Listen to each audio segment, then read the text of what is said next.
नमस्कार दोस्तों, आप सभी का हमारे YouTube channel Rajput SKM study पर स्वागत है। तो दोस्तों, आज की इस वीडियो में हम आप सभी को क्लास 12th है केमिस्ट्री के 5 महत्वपूर्ण नियम बताएंगे जो आप सभी के बोर्ड एग्जाम 2024 के लिए बहुत ही महत्वपूर्ण है।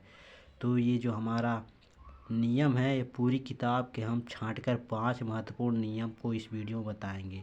तो ये जो आपके 5 नियम हैं, आप सभी के बोर्ड एग्जाम में 3 से 4 नंबर में पूछे जाते हैं। तो इस वीडियो को आप बिल्कुल भी स्किप मत कीजिएगा। तो वीडियो स्टार्ट करने से पहले आप सभी से एक छोटी सी रिक्वेस्ट है कि यदि आप हमारे चैनल पर नए हैं, चैनल को सब्सक्राइब कर लें।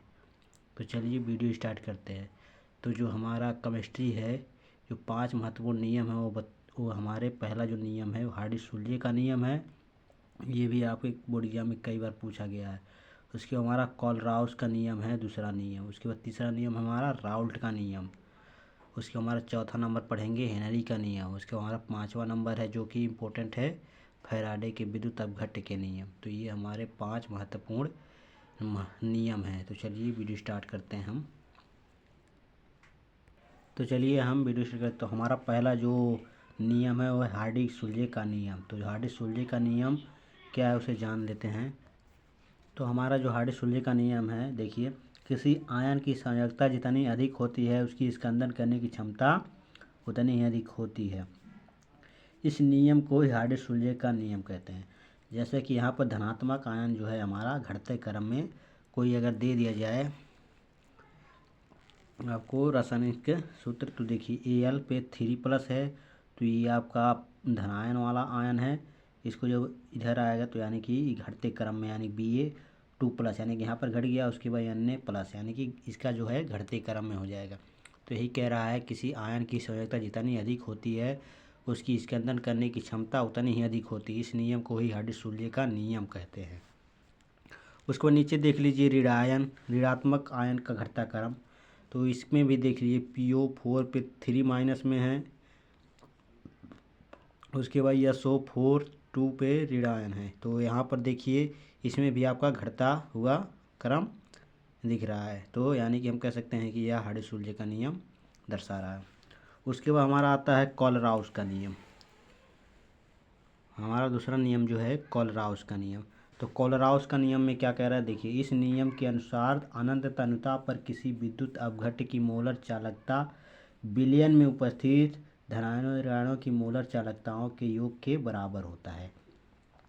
यानी कि जो हमारा अनंत तन्यता है, यानी कि infinitive lambda infinitive M NaCl, यानी कि कोई समीकरण, उसके बाद इसका जो है विद्युत अपघट्य है उसकी जो मोलर चालकता है विलयन की उपस्थित ये धनायन और ऋणायन की योग के बराबर होता है। तो देखिए हमारा अनंत तन्यता पर विद्युत अपघट्य है जो इसकी मोलर चालकता है जो इसमें जो उपस्थित हैं धनायन और ऋणायन, तो इन दोनों के योग के बराबर होता है। तो ये हमारा कॉलराउस का नियम होता है। उसके बाद इसका अनुप्रयोग को देख लीजिए। तो इसका अनुप्रयोग में वियोजन की कोटि ज्ञात करने में, तो वियोजन की कोटि ज्ञात करने में जो इसका अनुप्रयोग है, तो देखते हैं। देखिए, किसी सांद्रता पर विद्युत अपघट्य की मोलर चालकता तथा अनंत तन्यता पर विद्युत अपघट्य की मोलर चालकता के अनुपात को वियोजन की कोटि कहते हैं। यानी कि क्या सूत्र के माध्यम से समझते हैं। देखिए, वियोजन की कोटि ये हमारा जो है ये है सांद्रता, यानी कि λ/cm, यानी कि सांद्रता पर विद्युत अपघट्य की मोलर चालकता, और ये हमारा लैम्डा इन्फिनिटी m, यानी कि अनंत तन्यता पर विद्युत अपघट्य की मोलर चालकता। तो कह रहा है कि सांद्रता पर विद्युत अपघट्य, यानी विद्युत अपघट्य की मोलर चालकता तथा अनंत तन्यता पर विद्युत अपघट्य की मोलर चालकता, यानी कि इसके अनुपात को वियोजन की कोटि कहते हैं। तो यानी कि इसके अपान यानी कि अनुपात को ही वियोजन की कोटि कहते हैं। तो इसका जो सूत्र है ये हमारा है वियोजन की कोटि बराबर λ/cm अपान में लैम्डा इन्फिनिटिव m। तो इसके ये λ/cm क्या हमारा तो है किसी सांद्रता C पर विद्युत अपघट्य की मोलर चालकता, और ये लैम्डा इन्फिनिटिव पे अनंत तन्यता पर विद्युत अपघट्य की मोलर चालकता है। तो इतना आपको समझ में आ गया। तो ये हमारा दूसरा जो कॉलराउस का नियम है। मैं आशा करता हूँ कि आप सभी को ये समझ में आ गया होगा। चलिए अब तीसरे हम नियम की ओर बढ़ते हैं। तो हमारा जो तीसरा नियम है वो राउल्ट का नियम। तो राउल्ट का नियम क्या है, देखिए इस नियम के अनुसार किसी विलायक में अवाष्पशील विलेय मिलाने पर प्राप्त विलयन की वाष्प दाब का आवेशित अवनमन विलेय में मूल प्रभाज के बराबर होता है। यानी कि जो ये हमारा है ये विलायक में अवाष्पशील विलेय मिलाने पर जो प्राप्त वाष्प दाब है हमारा, उसमें आवेशित अवनमन, ये जो इसके बराबर में मोल प्रभाज, ये मोल प्रभाज है, मोल प्रभाज का सूत्र है N/N, इसके बराबर होता है। तो यानी कि इसका जब हम ये स्मॉल एन कैपिटल एन बराबर इतना एन होता है, तो यानी कि इसका रख देंगे। उसके बाद हम नॉर्मलता का सूत्र यहाँ पर लगा देंगे, तो ये हमारा ये सूत्र बन सकता है, ये भी, या फिर ये 3 सूत्र इस पर बन सकता है। उसके बाद हमारा आ जाता है इसकी सीमाएँ। तो कभी कल पूछ लेता है राउल्ट के नियम तथा सीमाओं को लिखिए। तो इसकी जो सीमाएं हैं उसे जान लेते हैं। देखिए हमारा इसका पहला सीमा है, यह वाष्पशील पदार्थों के विलयन पर लागू होता है। उसके हमारा है यह तनु विलयन पर लागू होता है, यानी कि ये वाष्पशील पदार्थों के विलयन पर लागू होता है और यह तनु विलयन पर लागू होता है। और देखिए यह विद्युत अपघट के विलयन पर भी लागू नहीं होता है, विद्युत अपघट के विलयन पर ये लागू नहीं होता है। इतना समझ में आया। तो ये थे हमारे राउल्ट का नियम। अब चलिए हेनरी का नियम जानते हैं। तो हमारा अगला जो चौथा नियम है वो है हेनरी का नियम। तो हेनरी का नियम क्या कहता है, देखिए इस नियम के अनुसार स्थिर ताप पर किसी गैस के द्रव में विलेयता गैस के दाब के समानुपाती होता है। यानी कि जो हमारा ये गैस है, यानी कि गैस है, इसके जो आपका ताप है, यानी गैस के दाब के समानुपाती होता है द्रव में।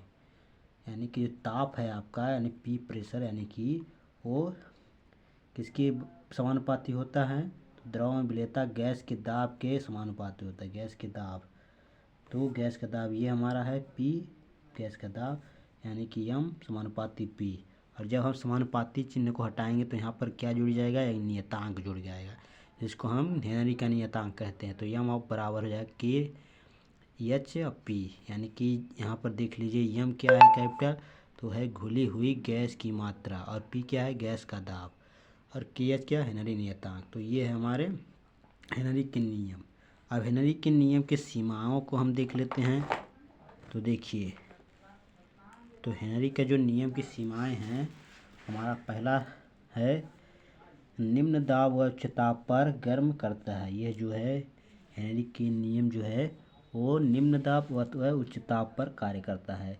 और दूसरा है तनु विलयन पर भी यह लागू होता है। उसका तीसरा है उन गैसों पर भी यह लागू होता है जो विलायक से क्रिया नहीं करते हैं। तो ये थे हमारे हेनरी के नियम और उसके सीमाएं।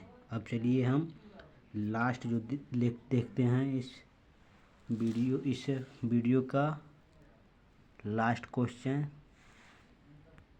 तो हमारा अगला जो लास्ट नियम है वो है फैराडे के विद्युत अपघटन के नियम। तो इसमें आपके 2 नियम हैं। पहला है प्रथम नियम, विद्युत अपघटन से किसी इलेक्ट्रोड पर मुक्त होने वाली पदार्थ की मात्रा प्रवाहित विद्युत धारा की मात्रा के समानुपाती होता है।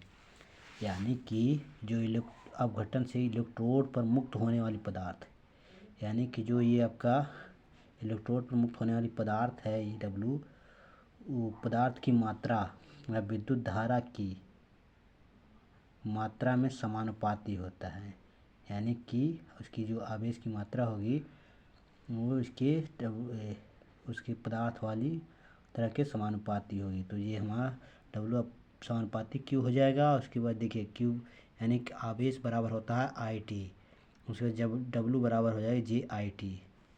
उसके बाद हमारा जो ये है अनुक्रमांक चिन्ह, जो समानुपाती चिन्ह है, जब ये हटेगा तो ये आपका जो नियतांक, यहाँ पर नियतांक जुड़ता है। तो ये हमारा जड़ जो है रासायनिक सेल नियतांक है, तो यानी कि क्यू आई टी हो जाएगा और ये नियतांक जुड़ जाएगा जड़। तो इतना समझ में आया। उसके बाद चलिए हम द्वितीय नियम को जानते हैं। तो द्वितीय नियम क्या कह रहा है, यदि विद्युत धारा की समान मात्रा को भिन्न भिन्न विद्युत अपघटनों में प्रवाहित की जाए तो इलेक्ट्रोडों पर एकत्रित भिन्न भिन्न पदार्थों की मात्राएं उनके तुल्यांकी भार के समानुपाती होता है। अर्थात हम कह सकते हैं जो विद्युत धारा है समान मात्रा में भिन्न भिन्न विद्युत अपघट्यों से प्रवाहित की जाए तो इलेक्ट्रोड पर जो एकत्रित भिन्न भिन्न पदार्थ होंगे उनके तुल्यांकी जो भार होगा उनके समानुपाती होगा। यानी कि जो जो आपके भिन्न भिन्न विद्युत अपघट्य हैं W1 ई जो आपका इलेक्ट्रोड है यानी कि E1 और E2, तो E1 जो है और E2 के समानुपाती होगा। उसके बाद हमारा जब समानुपाती यानी कि इसका होगा तो आपका जो निकल कर आएगा W1 अपान में W2 बराबर E1 अपान में E2, तो ये इसका फार्मूला हो जाएगा। तो ये थे हमारे फैराडे के विद्युत अपघटन के नियम। तो ये हमारा लास्ट नियम था। तो मैंने इस वीडियो में आप सभी को 12th केमिस्ट्री के 5 महत्वपूर्ण नियम को बताया। अगर वीडियो पसंद आए हो तो लाइक शेयर कमेंट जरूर कीजिएगा और अपने दोस्तों के भी शेयर कीजिएगा और चैनल पर नए हो चैनल को सब्सक्राइब कर लीजिएगा। तो चलिए मिलते हैं हम आपसे नेक्स्ट वीडियो में नेक्स्ट टॉपिक के साथ। धन्यवाद।